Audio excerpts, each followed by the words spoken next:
What's going on, guys? Welcome into episode number 57 of the Ask Tony Show. Thank you guys so much for being here. I'm really excited about today's questions.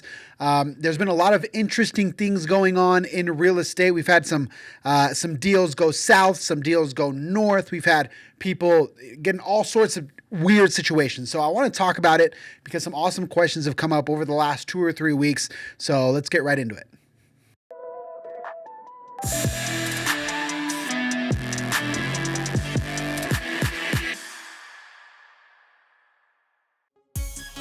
What's up with this cash above appraisal nonsense? I don't want to overpay. So I get it. When it comes to cash above appraisal, this is a relatively new phenomenon, if you will. Back when I started in real estate, you would never hear of anything of cash above appraisal, anything like that. People could get closing costs. They could get all sorts of stuff. They could get repairs really easily. It was a much different market. But now, as you guys know, because of the steep competition, there's this thing called cash above appraisal. What does it mean? It means that if you're making offers that are really high, which tends to be the case, the appraisal is very likely going to come low.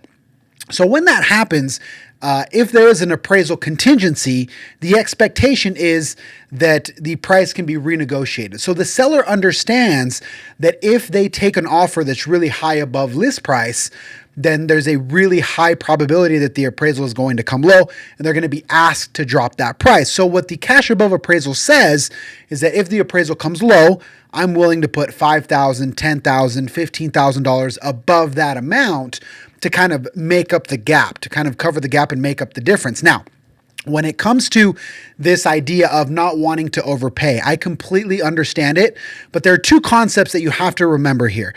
And some people understand it and it works for them and they get it, and some people don't. But it's this concept of, number one, supply and demand, right?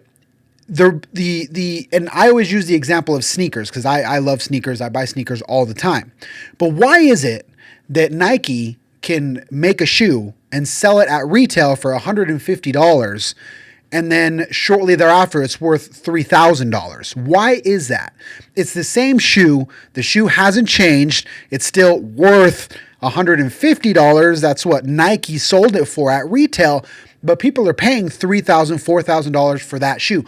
Why is that?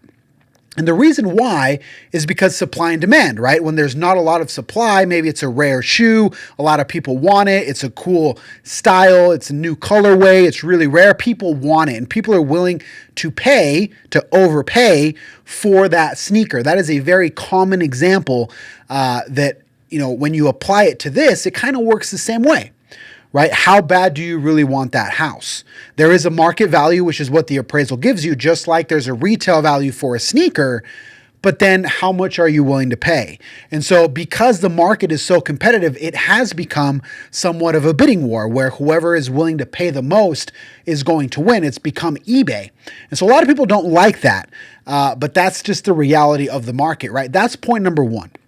Point number two is this idea of cost benefit. So sometimes people say, it's because I don't want to overpay because what am I getting back? So what is the benefit?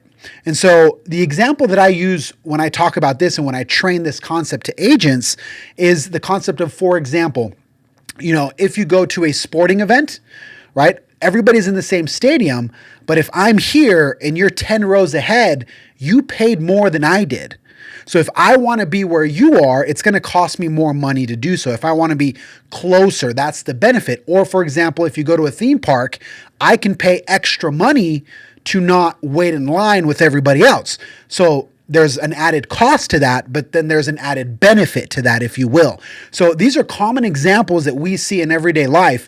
And when you apply it to real estate, it kind of starts to make more sense. So when you talk about this idea of having to overpay, sometimes you have to, right? If you really want that house, if that's the one for you, if you love the area and you're fighting and you're competing with other people, then it really does become a bidding war. But I think that if we can keep in mind those two concepts of supply and demand and then the cost benefit, then it really helps to put things in a better perspective so that you can rationalize it better. Now, at the end of the day, if you don't want to overpay, then you don't want to overpay. That's why I say that sometimes this works for some and it doesn't work for others. But in most cases, if you see it that way, because that's just the reality, then you can kind of start to feel better about it, if you will, and actually go through with the deal. I'm frustrated because my buyer is asking for things that I never asked for when I bought my house. So this is one of the biggest mistakes that people make when they're buying real estate is they compare one transaction to another transaction. And it's one of the worst things you can do because real estate is very, very nuanced. Not only, let's say you're buying and selling at the same time, right? Very, very common example that is happening right now. So you have two deals going on at the same time. You're selling and then you're buying. And so what a lot of people sometimes will try to do is they'll try to compare both transactions and they'll say, hey, why is my sale much more difficult than my purchase or vice versa? But what you have to remember is that there's a human element behind it and every single deal is different. You're dealing with different people, whether it's the buyer or the seller, different agents, a different property, different circumstances, a different lender, a different appraisal. Like there's just so many factors that are different from deal to deal that you cannot expect both deals to be exactly the same. So for example, it's very common that right now people are upgrading their home. And so when you go from owning a home at this level and now you're buying a home at this level, well then in many cases, the home that you're buying is going to be in much better shape. Does that make sense? So maybe you may not need all those repairs. You may not need home warranties. It may not be such a conspicuous inspection because it's a higher quality house. But then when your buyer comes and they buy your house, which is, remember, lower quality, and this is really hard for people to hear sometimes, but if you're upgrading, it means that your house is a lower quality than the home that you're buying. And I know that hurts, but that's just the truth. And so because your home is a lower quality, it could be that there are things that have to be done. It could be that your buyer maybe is more picky than you are. Maybe they have special needs. Maybe they're a first-time home buyer, and so they have a lot of anxiety, and you don't because you've already done this 2, 3, 4, 5 times. And so you have to remember that every single deal is different.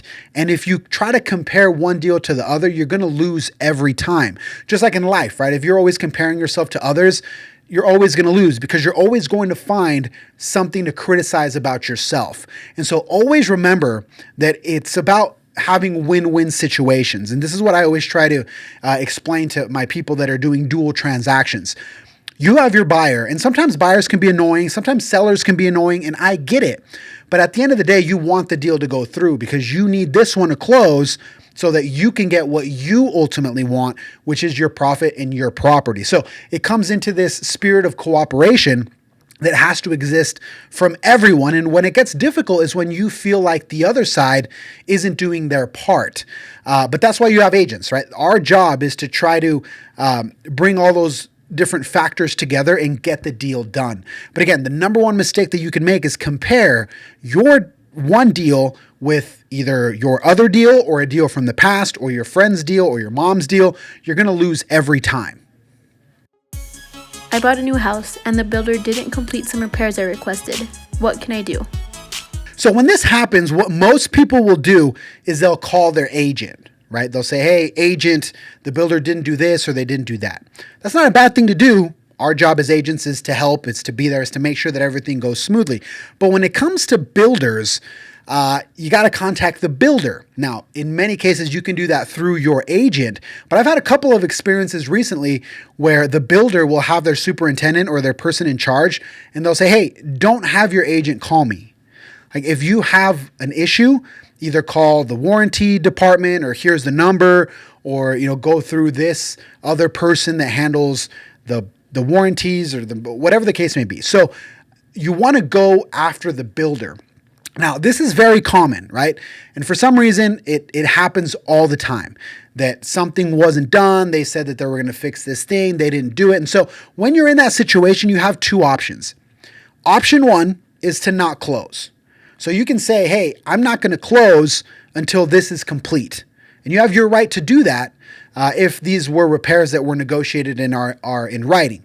So that's option number one. Most people don't want to go that route because most people want to close, and they want to close as quickly as possible so that they can move in. But if it's something major, then you could say, hey, you know what? I'm not closing until this is done.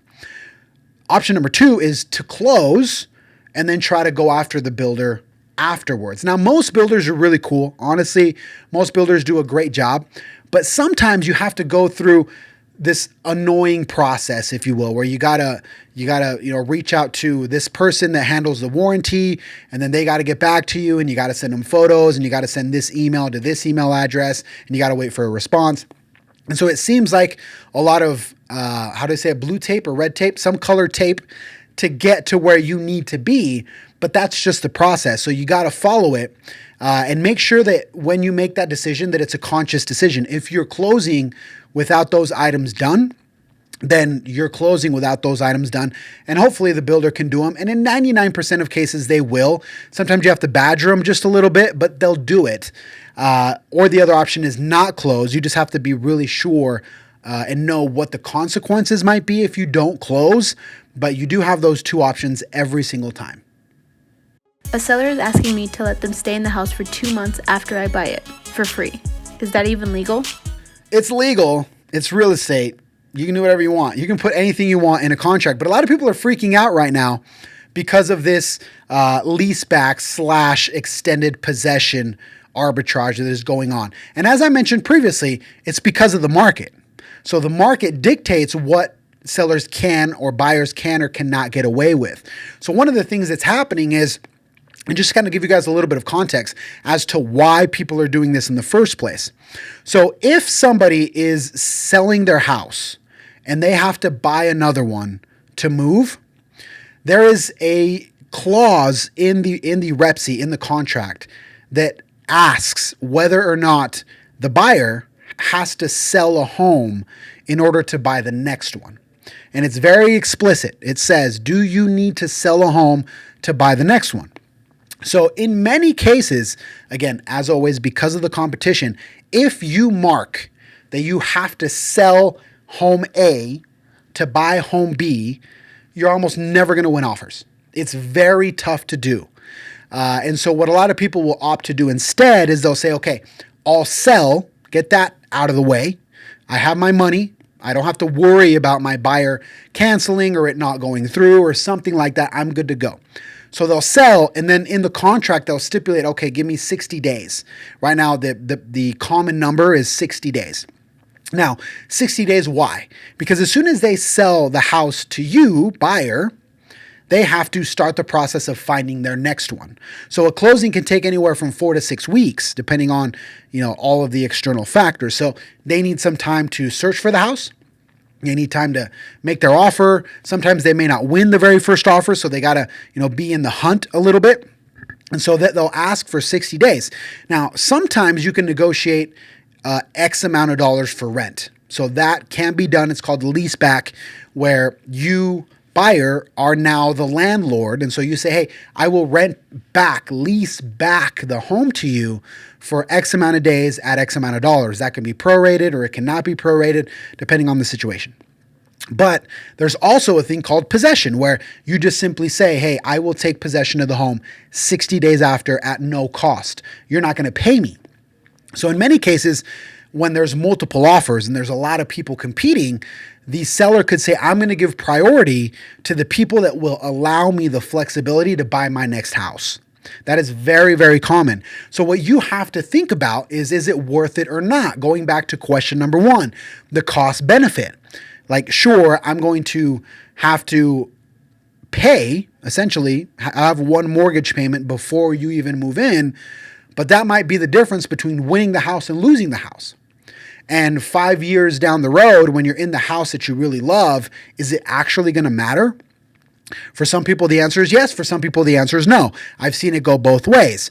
But I've also seen cases where people insist on getting paid. So we put it in the contract, and then they lose the offer to somebody who was willing to give them 60 days at no cost. And they're like, dang it. They're like, oh, can I change my offer? Like, they can have all the time that they want. That's fine. but usually by then it's too late. So you want to make sure that you're smart about how you write your offer, keep your emotions out of it, and really think about the long-term cost benefit and see if it's worth it for you. Are you willing to lose the house because of that? Maybe you are. And if so, then that's okay. If you're not, then you got to think about it a little bit harder. I've heard the market has cooled down. Are prices finally coming down? So I don't know why people keep thinking that prices are going to come down, guys. When it says that the market, when you say that the market has cooled down, here's what that means. So if it's 100 degrees, if it was 100 degrees 3 months ago, now it's 90 degrees, which means it's still hot. It's just not as hot. Does that make sense? So has it cooled down? Yes, but it's not snowing. It's still hot. It's still hot as hell. So basically, if you translate that to real estate talk, what has happened is that back like 2 or 3, 4 months ago, inventory was super low. At one point, I think there was only like 2,000 homes available in the entire state. Right now, it's more than double. So we're at over, I think, 4,500 homes, almost 5,000 homes, which is a more normal level. So naturally, going back to question number 1, supply and demand. When there are more homes, there's more opportunity, there's less competition, and so things start to open up. But you're still seeing multiple offer situations. You're still seeing some cash above appraisal. You're seeing it less, but you're still seeing it. You're still seeing these 60-day leasebacks. Like all of these things that point to a very strong seller's market, you're still seeing them. So prices are not coming down. What has happened is that homes have gone from having 25 offers to 7, but you're still competing. And so again, don't get it twisted. Don't get it confused. The fact that it has slowed down, we knew that was going to happen. That happens every year. Always second quarter, third quarter, much more inventory, much more opportunity. This is not new. If you've watched my videos for any period of time, you know quarter 1 sucks. Quarter 2, quarter 3, much better. So that is what is happening, but prices are not coming down, guys. I'm sorry.